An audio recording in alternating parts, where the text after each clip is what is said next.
The car ride that changed everything. Here's my story. Hey, what's up, guys?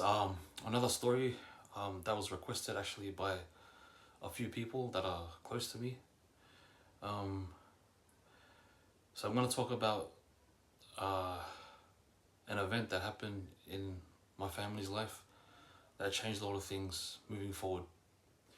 This was in, I can't remember the month, but it was back in 2001, I think. I was probably about 9, 10 years old at the time, and my dad, who passed away in 2002, um, when he actually got diagnosed with cancer, he actually took me with him uh, to go get his full diagnosis. What I remember going to the doctors, I didn't really know anything about it. I thought it was just a drive, just to yeah, I can't remember. I was really young at the time, but I remember getting to the doctor's office, and then we're sitting there, and they were like kind of just just chatting and laughing and stuff like that. And then I remember the doctor. He was a Samoan doctor. He leans over to me and he goes, "Oh, Johnny, is it alright if you just come over here for a sec?" So I moved to the left side of the office, and then I was just playing with stuff. But at the time, like even though I was young, I knew that that's a bit weird. Like he must be, he needs to say something but he doesn't want me to hear. But even though he did tell me to move, I was still listening the whole time. And I just remember the words that he said to my dad was like, "Yeah, unfortunately, it's cancer." And my dad was quiet, but I could see at the corner of my eye when I turned a little bit, he was just like nodding his head.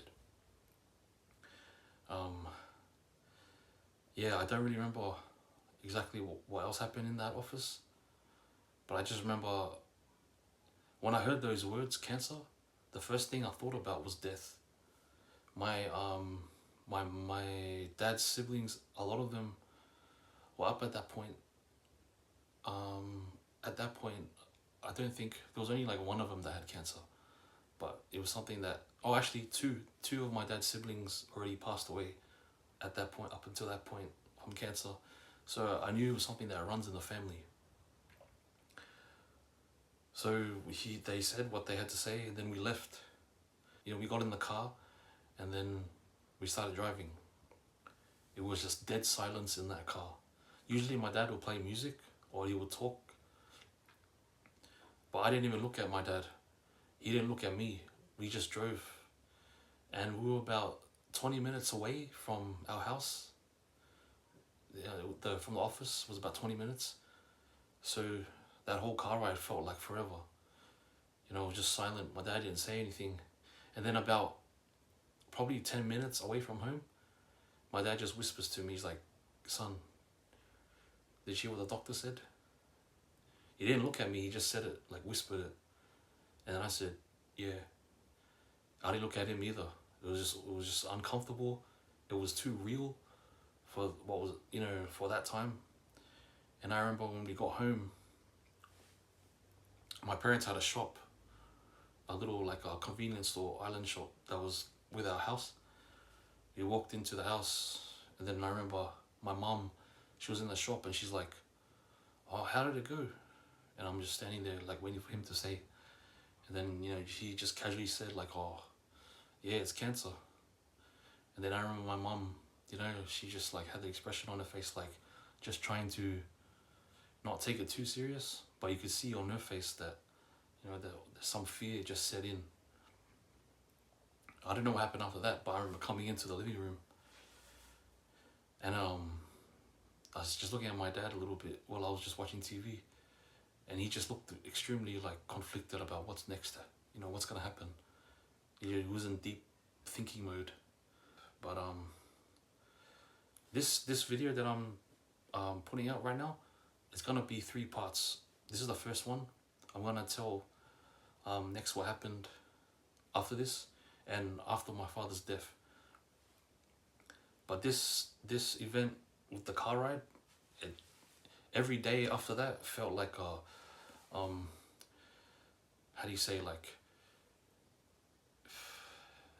it's something that we knew was gonna happen, but we just try to blur it out or not think about it, you know, that he was gonna die.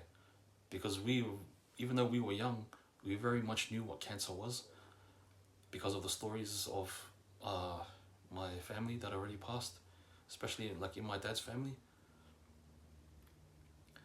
But the days following, it was hard. It was extremely hard to see my dad. The effects started taking place of his sickness. He was getting weak, sleeping a lot.